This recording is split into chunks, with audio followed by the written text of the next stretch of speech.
Sometimes life doesn't make sense in the moment.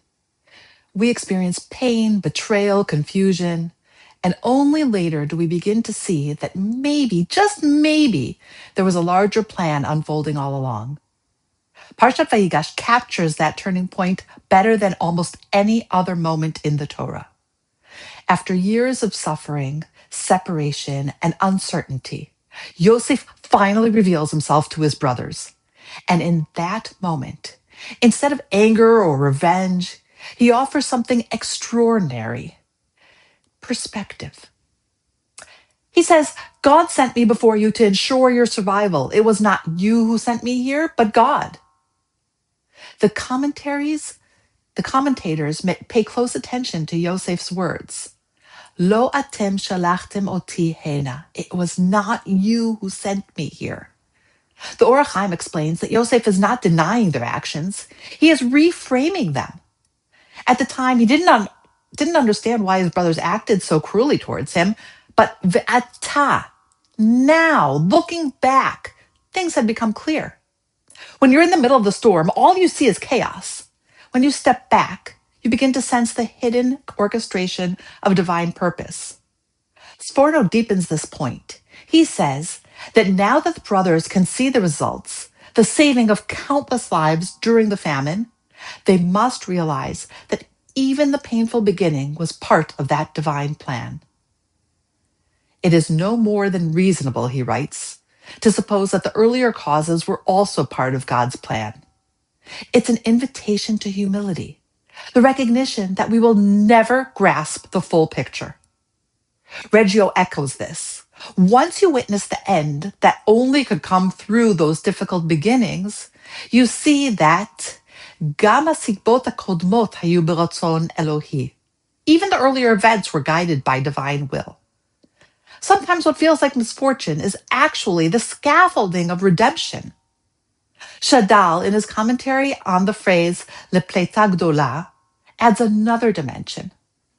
The word pleta doesn't simply mean salvation in a broad sense. It refers specifically to those who survive after tragedy. Hanisharim achal shemetu rabim. Yosef's story is not neat or painless. It's about survival, resilience, and purpose that emerges from loss. In a way, Yosef stands as the remnant who transforms suffering into life for others. But this doesn't mean we should passively wait for miracles. Yosef models human initiative, even when he feels forgotten.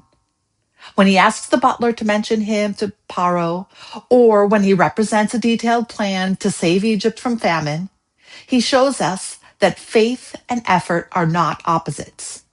We do what we can with the information and ability we have, trusting that God fills in the rest of the tapestry. And there's another powerful thread in this parsha. The story shifts to Yaakov, who receives the news that Yosef is still alive. And his heart becomes numb, for he did not believe them. He didn't believe his own sons. Reggio explains that Yaakov's disbelief wasn't about mistrusting his sons. He simply could not reconcile this news with what he thought he knew. Years earlier, a bloodstained coat convinced him Yosef was dead. Now his sons claim Yosef is alive and ruling in Egypt.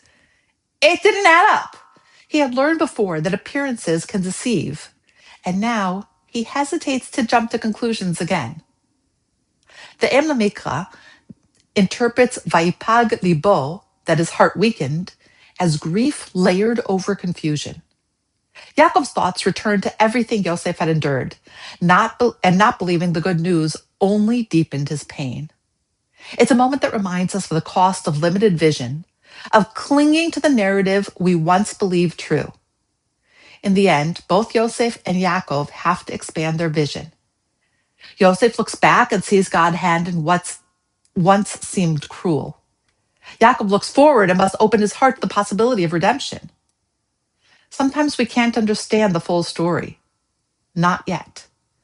But faith calls us to do our part, act with courage, and trust that one day clarity will come. As the arc of Yosef's life teaches, what feels like exile today may be the very path that leads us to salvation tomorrow. And when I hear that story, I can't help think about all that have suffered today and in past generations. I always looked at my grandparents after the Holocaust and tried to understand how they could step up and build a family. How can we today take our suffering and our pain and make it into a positive and see the bigger picture? Not for that one moment. That one moment is painful. But how can we bring more light into the world? How can we step back and help build the future? Wishing us all success in a brighter future.